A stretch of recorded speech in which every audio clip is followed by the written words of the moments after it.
kakaiba yung papaitan dito. Talagang unique.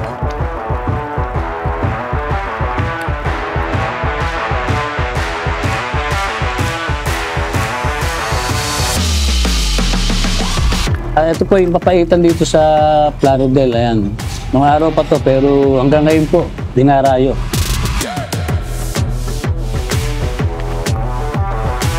Sa lahat na natikbang kong papaitan, ito yung pinakaiba.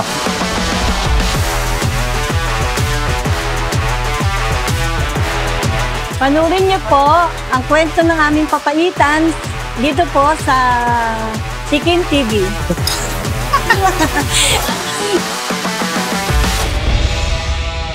Kasi yung papaitan seller na dito, best seller. Kaya tinawag na ano yan eh, Queen of Papaitan eh.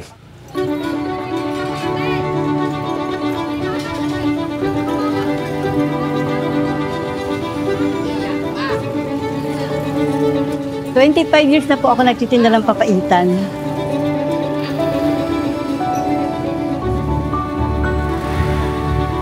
Dito po kami matatagpuan sa Plaridel, Bulacan, sa Banga First Dapdap Street.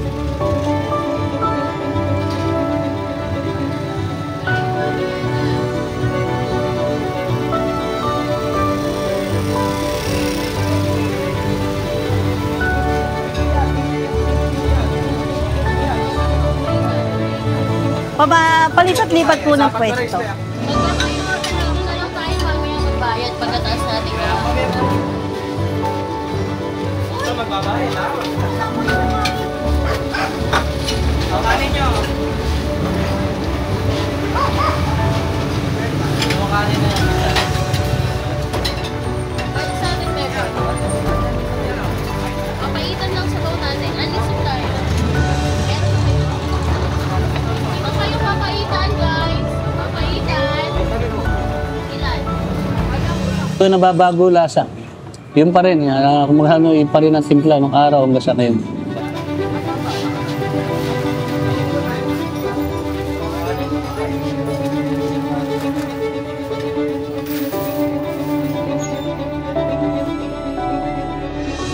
Ako po si Elizabeth Baluyot, na binansagan ng Papaitan Queen ng Plaridel, Bulacan.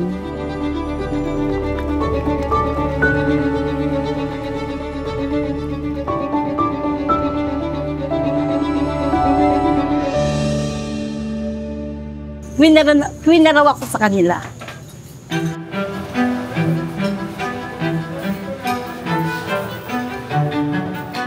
Masarap, malinamnam. Bukod lang, marami pang laman. Siyempre.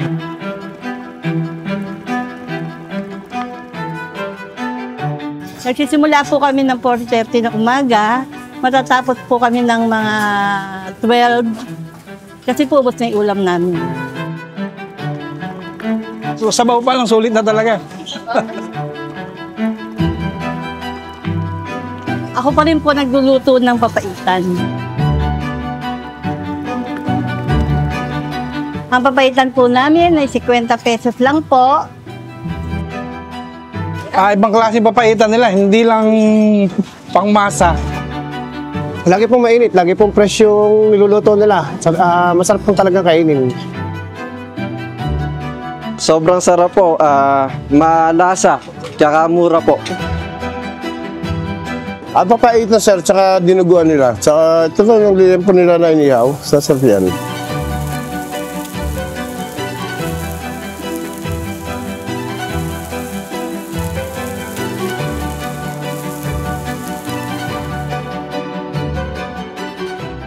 Ang yempo din po namin, 50 pesos. Lahat po ng klase ng ulam namin, puro 50 pesos lang. Pero alisop pa rin po yun lahat.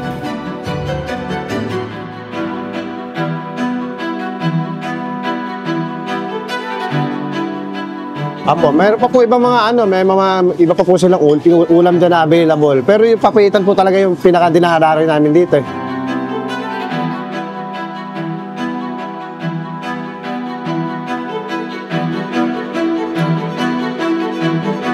The best nila rito, dinadayo talaga yung papaitan. Masarap talaga.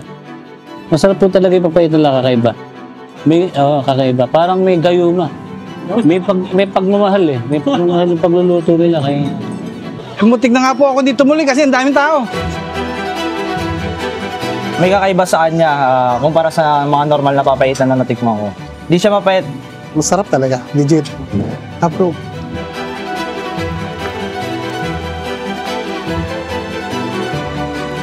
Yung yempo po, napakasarap. Sobrang, tsaka affordable po ng mga mamimili dito.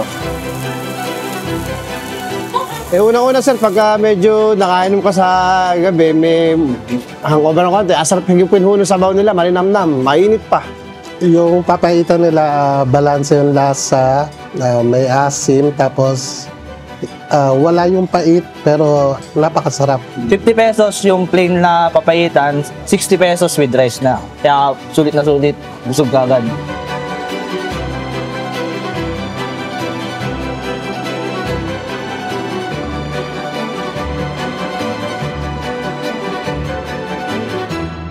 Ayun po, press na press din po ang itsura ni ma'am. Papasok sila ng gutom, tapos lalabas silang busog at nakangiti pa sila.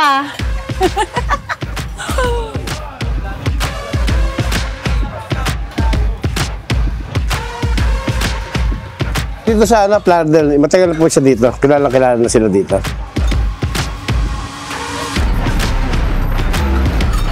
Mga customer po namin, mga dayuhan. Tapos po yung mga po nadadaan, ay tapos lang humihinto po sila. Basta nadaan po ako rito, kumakain ako ng papaitan nila. Hindi lang ho mga tiga Bulacan na. May mga tiga Manila, di ba? Galing pa kami ng Mandaluyong, dumayo lang kami. Yung po aking mga estudyante na sapat lang ang kanilang budget, dito po sila lagi sa akin. Lagi po dito. Kada lunch po dito kami.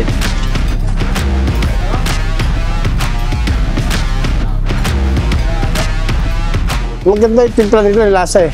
Yung lasang kalasa papaitan. Kasi siguro, kumpleto sila ng ingredient kaya malasa. Yung sa akin ako dito, malinis siya eh. Malinis yung mga pagkain.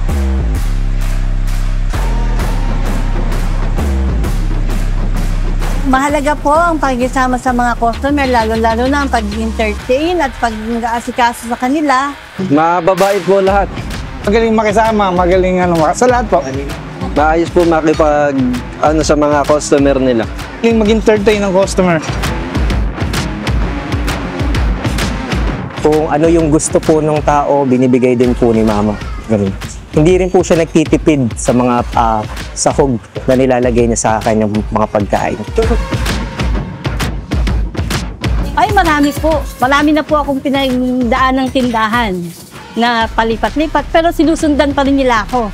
Since na pinatasan na sa kabila, dito na kami kumakain. Kausukin na po nila kami.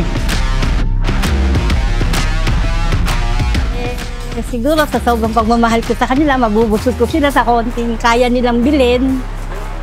Yun. Bibila. Maghihintay ng aalis at saka kami papasok.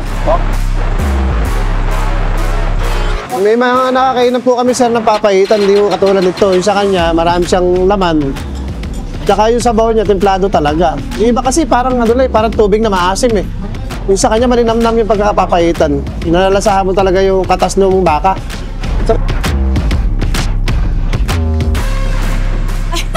Kasi po, bukod sa pagmamahal sa pagluluto ko, binibigay ko yung yung best ko para sa kanila.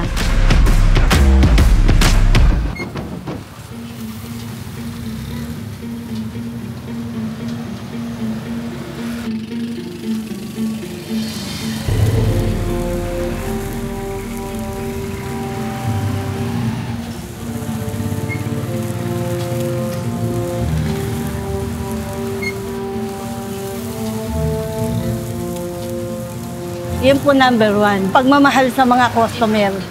So ano yung kalaliligaya nila at kabubusog nila ibibigay ko. Ako po si Ian, anak po ni Beth, o kilala bilang papaitan po ng Plaridel po.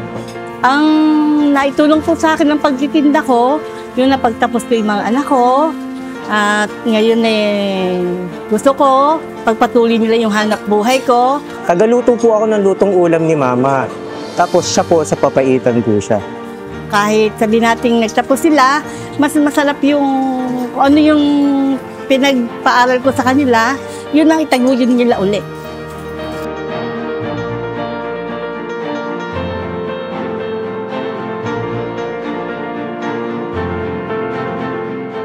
Malaki po tiwala ko sa kanya.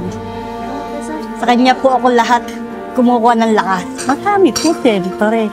Lalo-lalo na yung pagpapasalamat at binibigyan kami ng ganitong buhay. Pag nagdadasal po ako, mas marami po sa Diyos ang pagpapasalamat ko kesa po sa hinihiling ko.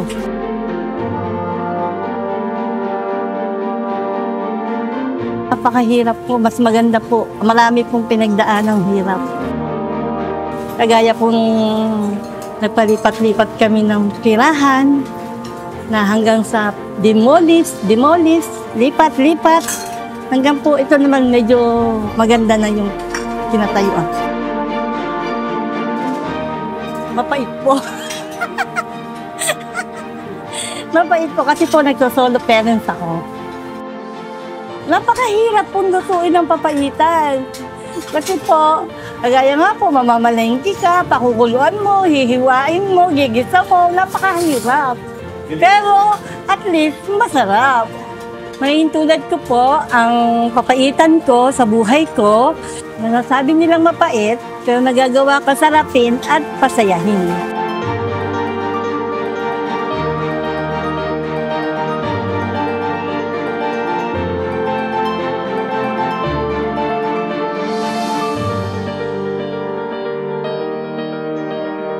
Binibigyan niya ako ng gandang buhay araw-araw. Kasi po kasama ko po ang Panginoon sa lahat ng bagay.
Nagpapasalamat ako sa mga suki ko nagmamahal sa akin. Sana wag kayong magsasawa sa akin sa araw-araw na pinupuntahan nyo ko. Thank you salamat. Ang una po sa lahat, ang pagpapasalamat ko sa Ama na lumikha ng lahat ng ito, na nagbibigay sa akin ng kalakasan, lalo-lalo ng gabi ng aking paghahanap buhay. Salamat sa Ama. Iniimbitahan ko po kayo na pumunta po dito sa Plaridel. Hanapin nyo lang po yung Ate Bets Papaitan. Located po yan sa Dapdap Street, Banga First Plaridel, Bulacan. Pagtanong nyo lang po yung kainan ni Ate Beth and kilala na po siya dito. And please like and follow our page po, Ate Beth's Papaitan po. For more inspiring food stories, please subscribe to TKIM TV YouTube channel.